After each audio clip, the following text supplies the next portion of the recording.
آقا علیہ السلام کے دست مبارک اور قدمین شریفین تو چومتے ہی تھے. میں تو امت کے اندر جو صحابہ کرام کے اندر شیوہ ادب تھا وہ آج کوٹ کرنا چاہتا ہوں. ان کا شیوہ ادب کیا تھا؟ امام بخاری روایت کرتے ہیں اپنی کتاب الادب المفرد میں. الادب المفرد پورا دین سکھایا ہے انہوں نے اس کتاب میں. آداب دین کے ویلیوز، ایٹیکیٹس، رائٹس، ڈیوٹیز سکھائی ہیں اور نام ادب رکھا ہے. یعنی تصور دینا یہ چاہتے ہیں کہ دین ہے ہی ادب کا نام، اور وہ سرے سے ادب ہی اگر کم ہو گیا تو دین کا فہم کیا ہوگا. تو امام بخاری نے الادب المفرد میں روایت کیا حدیث نمبر 973. حضرت عبد الرحمن بن رزین روایت کرتے ہیں قال مررنا بالربزہ فقیل لنا ہاؤنا سلمۃ بن الاکوع.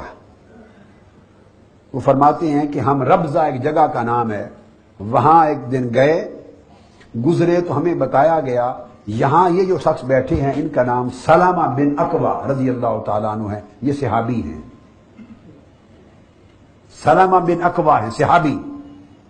وہ کہتے ہیں فاتیتہ فسلمنا علیہ، میں فوری دوڑ کے ان کی بارگاہ میں پہنچا، ان کو سلام کیا.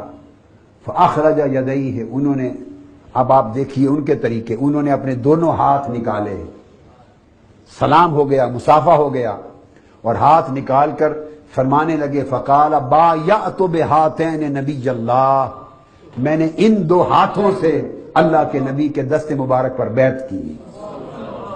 روایت کی انہوں نے ان دو ہاتھوں سے آقا علیہ السلام کی بارگاہ میں آپ کے دست اقدس پر بیعت کرتی. فرماتے ہیں فقمنا الیہا فقبلناہا، ہم اسی وقت کھڑے ہو گئے. اب مجھے بتائیے، ملاقات بھی کر چکے ہیں، سلام بھی کر چکے ہیں، ان سے مل بھی چکے ہیں،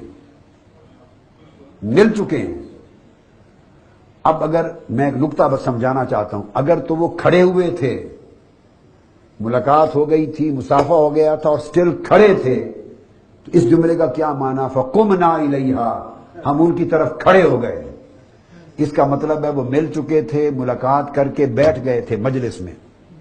اب جب بیٹھے تھے تو انہوں نے دونوں ہاتھ نکال کے کہے کہ میں نے ان دونوں ہاتھوں سے آقا علیہ السلام کے دست اقدس پر بیعت کی ہے. جب آقا علیہ السلام کے ہاتھوں سے چھونے والے ہاتھ جو مس ہوئے، دست مصطفیٰ سے مس ہوئے، وہ ہاتھ دیکھے وہ قمنا الیہا، وہ حضور کے ہاتھوں سے مس ہونے والے ہاتھوں کو دیکھ کر پھر کھڑے ہو گئے، قیام تعظیم کیا، کھڑے ہو گئے. اب لوگوں کو کئیوں کو پرابلم ہوتا ہے کہ قیام تعظیمی بھی بدعت ہے. یہ بدعت ہے تو صحابہ کرام کو کیا کہیں گے؟ انسان تو انسان، وہ تو ہاتھوں کے لیے کھڑے ہو رہے ہیں. فقمنا الیہا فقبلناہا، اور پھر ہم نے پکڑ کے ان کو چوما، دست بوسی سنت ہو گئی. یہ ادب تھا جو آقا علیہ السلام سے جن لوگوں نے براہ راست دین سیکھا ان کو دین ادب والا دین ملا، اور جنہوں نے براہ راست نہیں سیکھا، صدیوں بعد دین کے تصورات گھڑے اپنی عقل سے، ان کے پاس بے ادبی والا تصور آ گیا. بے ادبی والا دین نہیں کہتا، وہ تو دین ہے ہی نہیں، وہ بے ادبی کا تصور آ گیا. جنہوں نے دین آقا سے سیکھا وہ ادب والا دین آ گیا. اسی طرح دوسری روایت امام بخاری ہی لاتے ہیں الادب المفرد میں. اگلی روایت حدیث نمبر 974، ابن جدعان روایت کرتے ہیں قال ثابت لانس رضی اللہ تعالیٰ عنہ، حضرت ثابت نے حضرت انس ابن مالک رضی اللہ تعالیٰ عنہ سے کہا امسست النبی بیدک صلی اللہ تعالیٰ علیہ وآلہ وسلم، پوچھا کیا آپ نے اپنے ہاتھوں سے آقا علیہ السلام کو مس کیا تھا؟ آپ غور تو کیجئے کہ ان لوگوں کے دین کا تصور، دین کا خمیر کس طرح محبت اور ادب کے ساتھ بنا تھا. ان کے ایمان کا خمیر ہی محبت اور ادب کے ساتھ گوندا گیا تھا. تو کیا آپ نے آقا علیہ السلام کو مس کیا تھا؟ قال نعم، انہوں نے فرمایا ہاں. فقبلہا، تو انہوں نے ان کے ہاتھ چومنے شروع کر دیے. میں آپ کو کنسپٹ آف ادب دے رہا ہوں، concept of reverence, concept of extreme respect. English میں ایکسٹریم رسپیکٹ، اونچے درجے کی تعظیم و تکریم کو ریورنس کہتے ہیں، وہ تصور دے رہا ہوں۔ آج اس کو شخصیت پرستی کا نام دیا جا رہا ہے۔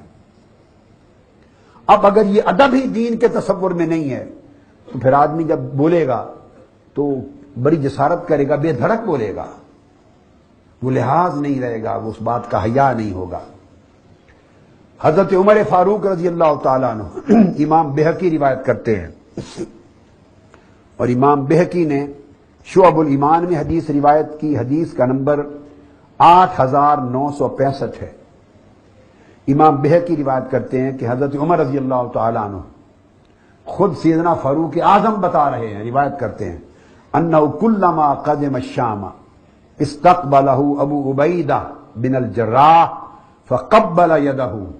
ابو عبیدہ بن جراح کا حال بتا رہے ہیں کہ میں جب بھی کبھی شام جاتا، ابو عبیدہ بن الجراح ایک مرتبہ بھی ایسا نہیں ہوا کہ وہ رک جاتے، جب جاتا وہ میرے ہاتھ پکڑ کے چومتے تھے، ہاتھوں کو بوسہ دیتے۔ صحابی کی دست بوسی کر رہا ہے، تابعی صحابی کی دست بوسی کر رہا ہے، اور صحابہ کرام آقا علیہ السلام کی دست بوسی کیا؟ قدم بوسی۔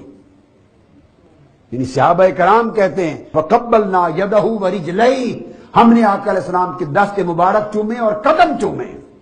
یہ بھی امام بخاری نے روایت کیا ہے، امام بخاری نے روایت کیا ہے، امام بخاری نے۔ تو فاخذنا، امام بخاری الادب المفرد حدیث نمبر 975 فرماتے ہیں فاخذنا بیدیہ ورجلیہ نقبلھا، ہم نے آقا علیہ السلام کے دونوں ہاتھ پکڑ لیے، دونوں قدم پکڑ لیے، نقبلھا مضارع کا صیغہ ہے، پھر ہم چومتے چلے گئے، چومتے رہے۔ اور یہ چومنے والے کوئی کہے بھئی وہ وفد تھا اور صحابہ تھے تو ان کی سنت ہے، بھئی نہیں تو چمانے والا کون تھا؟ کس کے قدم چوم رہے ہیں؟ یہ سنت نبوی ہے۔ آقا علیہ السلام کو حاجت نہ تھی قدم چمانے کی، مگر وہ امت کو ادب سکھا رہے تھے کہ یوں چھوٹے بڑوں کے ساتھ یوں ملا کریں، بڑوں کا ادب یوں کیا کریں۔ اور اسے نہ صرف امام بخاری نے روایت کیا، امام ابو داؤد نے روایت کیا سنن میں، حدیث نمبر 5225۔ اسے امام بخاری نے تاریخ الکبیر میں بھی روایت کیا، امام ابن ابی حاتم نے روایت کیا، الغرض بہت سارے ائمہ نے اپنے اپنے طریق سے اس کو روایت کیا۔ تو آقا علیہ السلام کے ساتھ تو معمول تھے، میں تو صحابہ کرام کے ہاتھ چومنا، حتیٰ کہ قدم چومنے ثابت ہیں۔ یہ آپ کو میں عرض کر رہا ہوں کہ بنیادی طریقہ ان کے ادب کا کیا تھا۔ اس سے بڑھ کر امام مسلم جب امام بخاری سے ملے، یہ امام مسلم کی سمان حیات کی ہر کتاب میں درج ہے بغیر امتیاز کے، ہر محدث، ہر عالم اور ہر شیخ الحدیث جو پڑھتا پڑھاتا ہے اس کے نالج میں ہونا چاہیے۔ جب ملاقات ہوئی تو امام مسلم نے عرض کیا امام بخاری سے، اے یا استاذ الاستاذین، اجازت دیں میں آپ کے قدم چومنا چاہتا ہوں۔ اور یہی بات امام بخاری نے اپنے شیخ کو کی کہ مجھے اجازت دے میں آپ کے قدم چومنا چاہتا ہوں۔ یہ تو ادب تھا اکابر کا، ان لوگوں کا، کہ کس طریقے سے وہ ادب سے پیش آتے۔ اور ادب کا اگر یہ قرینہ نصیب نہ ہو اور ادب زندگیوں میں شامل نہ ہو، ایمان کا حصہ نہ ہو، تو دین کا تصور ہی سارا کا سارا بگڑ جاتا ہے۔